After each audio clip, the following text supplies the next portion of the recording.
আমাদের অন্তর্বর্তী সরকারের প্রধান প্রফেসর ডক্টর মোহাম্মদ ইউনূস এবং বাংলাদেশ জাতীয়তাবাদী দলের ভারপ্রাপ্ত চেয়ারপারসন জনাব তারেক রহমানের মধ্যে একটা একান্ত বৈঠক হবে আজকে।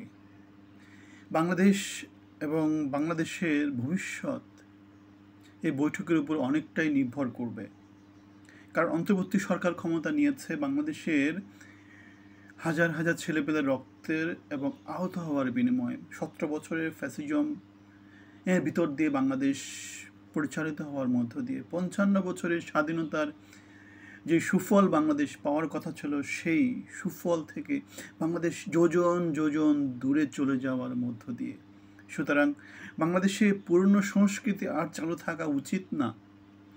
বাংলাদেশে কাঠামোগত সংস্কার, সাংবিধানিক সংস্কার এবং ক্ষমতার ভারসাম্য বাংলাদেশে আসা উচিত। এছাড়া বাংলাদেশের কাছে আর কোনো বিকল্প নাই। 55 বছরের ইতিহাস আমাদেরকে যেটা বলে একচ্ছত্র ক্ষমতার কথা বলে। সুতরাং সেখানে ক্ষমতা বিভাজিত হতে হবে, সেখানে গণতন্ত্র প্র্যাকটিস হতে হবে। আমরা দেখেছি তত্ত্বাবধায়ক সরকার ব্যবস্থায় বাংলাদেশকে 90 থেকে 2007-08 পর্যন্ত কতটা সুস্থির রেখেছিল।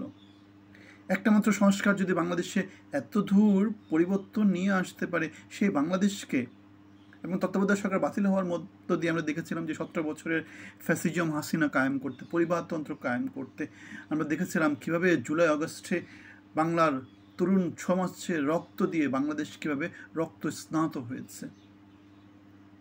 সুতরাং আমরা দেখতে পাচ্ছি বাংলাদেশের কাঠামোগত সংস্কার যদি বাংলাদেশে করা হয়, বাংলাদেশে যদি কাঠামোগত সংস্কার নিশ্চিত করা যায় এবং যেগুলা আমাদের সংবিধান সংস্কার কমিশনের আল রিয়াজ অথবা ঐক্যমত কমিশনের প্রফেসর ডক্টর মোহাম্মদ ইউনূস তাদের কম্পাইল করা যে 13টা পলিসি আছে, সেই পলিসিগুলো যদি বাংলাদেশের গঠনতন্ত্রে, বাংলাদেশের শাসনতন্ত্রে, বাংলাদেশের সংবিধানে ইনক্লুড করা যায়, বাংলাদেশে আর কখনোই স্বৈরাচার আসতে পারবে না। প্রফেসর ডক্টর মোহাম্মদ ইউনূস এই কথাটা বলে যে বারবার আন্দোলন করার থেকে একবারই আন্দোলন করে পরিবর্তনটা যদি নিয়ে আসা হয়, সেটা ভালো না? সেটা অবশ্যই ভালো। আমরা তাদের এই 13টা সংবিধান সংশোধন, 13টা সংস্কার প্রস্তাব, সেগুলো প্রত্যেকটার সাথে আমরা একমত পোষণ করি, কারণ এগুলো বাংলাদেশকে এগিয়ে নেওয়ার জন্যে, বাংলাদেশের দীর্ঘকালীন স্থিতিশীলতার জন্যে। বাংলাদেশ এখন খারাপ অবস্থায় আছে, বাংলাদেশে এখন নির্বাচিত সরকার নেই, একটা অনির্বাচিত অন্তর্বর্তী সরকার আছে, কিন্তু তারা সুন্দর একটা প্রস্তাব করেছে, 13টা সংবিধান সংস্কার প্রস্তাব করেছে। এখন এই মিটিংয়ে যদি সমঝোতা না হয়, কেননা বাংলাদেশে এখন তো আওয়ামী লীগ নাই, সুতরাং আওয়ামী লীগ বাদ দিয়ে এখন একমাত্র যেই দলটা আছে সেটা হচ্ছে বাংলাদেশ জাতীয়তাবাদী দল। তারা যদি এই 13টা কাঠামোগত সংস্কারে যদি অ্যাগ্রি না করে, তাহলে বাংলাদেশের পরিবর্তন কীভাবে আসবে, কোত্থেকে আসবে? এখন একবার যদি এই পরিবর্তনগুলা গণভোটের মাধ্যমে অথবা রাজনৈতিক দলের ঐক্যমতের মাধ্যমে বাংলাদেশের গঠনতন্ত্র যদি ইনক্লুড হয়ে যায়, সেক্ষেত্রে বাংলাদেশের দীর্ঘকালীন একটা গণতান্ত্রিক পথে বাংলাদেশ হাঁটবে, সেটাতে কোনো সন্দেহ তেমন করে নাই। আমরা যে বলি যে সংস্কার একটা কন্টিনিউয়াস প্রসেস, হ্যাঁ কন্টিনিউয়াস প্রসেস, কিন্তু আমরা যদি কাঠামোগত সংস্কারগুলো করে ফেলতে পারি, বাকিগুলো কন্টিনিউয়াস প্রসেস। যেমন আমরা বলছি যে 4 বছর সংসদ নির্বাচন, সেটা হচ্ছে এখন সংসদ নির্বাচন কীভাবে হবে? আমরা যেটাকে বলে আর কি, দেশকে কি কয়েকটি প্রদেশে ভাগ করবো কি ভাগ করবো না, সেগুলো পরবর্তী আলোচনা।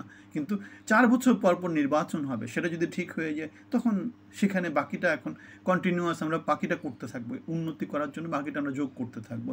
যেমন প্রধানমন্ত্রী 2বারে বেশি হতে পারবে না, সেটা যদি হয়ে যায়, তাহলে প্রধানমন্ত্রী 2বারে বেশি, একবার হলে তিনি কী করবে, পরবর্তীতে হলে তিনি কী করবে, এটা নিয়ে কাজ করা যেতে পারে। কিন্তু 2বারে বেশি হতে পারবে না, সেটা ফান্ডামেন্টাল, সেটার উপরে আর কোনো কথা নেই। একই রকম করে সাংবিধানিক বডিগুলা আমাদের সুপিরিয়র সিলেকশন বডি দিয়ে কীভাবে নিরপেক্ষ লোকদেরকে মনোনয়ন বা নির্বাচিত করার চেষ্টা করা হবে, সেটা যদি করা যায়, তাহলে আমাদের দলীয় যে বিবেচনা অথবা একনায়কতন্ত্র অথবা ক্ষমতার যে একচ্ছত্র আধিপত্য, সেটা বাংলাদেশের সমাজ থেকে অনেক কমে যাবে। রাজনৈতিক দল, সরকার প্রধান অথবা আমাদের সংসদ নেতা সবাই এক ব্যক্তি হতে পারবে না। সেটা যদি করা হয়, তাহলে কী হবে? ক্ষমতার ভারসাম্য তৈরি হবে। এক লোক সব কিছুকে কী করতে পারবে না, প্রভাবিত করার ক্ষমতা রাখবে না। বাংলাদেশের 55 বছরের যে সংস্কৃতি, সেই সংস্কৃতি ছিল হচ্ছে রাজতন্ত্রের মতো সংস্কৃতি ছিল, একজন বাংলাদেশের সব কিছু না।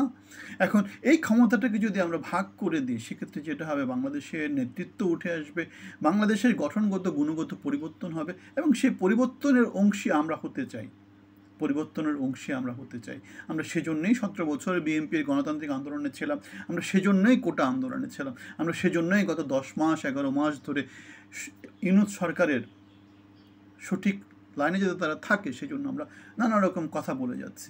এখন আমরা ডক্টর মোহাম্মদ ইউনূসের সরকারের 13টা সংস্কার প্রস্তাবকে সাপোর্ট দিয়ে যাচ্ছি, আমরা বিএনপিকে সাপোর্ট দিচ্ছি, আমরা বাংলাদেশের জন্য যা যা কিছু বলো সব কিছুকে আমরা সাপোর্ট দিতে আমাদের কোনো কুণ্ঠা নাই। আমরা কারো কাছে তেমন করে কোনো কিছু চাই না। আমরা যেটা চাই বাংলাদেশের পরিবর্তন হোক, বাংলাদেশ এগিয়ে যাক। বাংলাদেশ এগিয়ে গেলে আমরা এগিয়ে যাব, আমরা 18 কোটি 20 কোটি মানুষ সবাই এগিয়ে যাব। নয়তো কী হবে, নয়তো ক্ষমতার পকেট অল্প কিছু লোকজন লুটে পুটে বাংলাদেশকে খাবে। যেমন হাসিনার পরিবার খেয়েছে, হাসিনা খেয়েছে, ইউনূস খাচ্ছে, ইউনূসের পরিবার খাচ্ছে, একই রকম করে পরবর্তীতে যারা আসবে তারা খাবে, তাদের পরিবার খাবে। সুতরাং বাংলাদেশের পরিবর্তনের জন্য তরুণ সমাজ দাঁড়িয়েছে, দাঁড়াবে। আমরা দাঁড়িয়েছি, দাঁড়াবো। বাংলাদেশ দাঁড়িয়েছে, দাঁড়াবে। এটাতে আমার কোনো রকমের সন্দেহ নেই।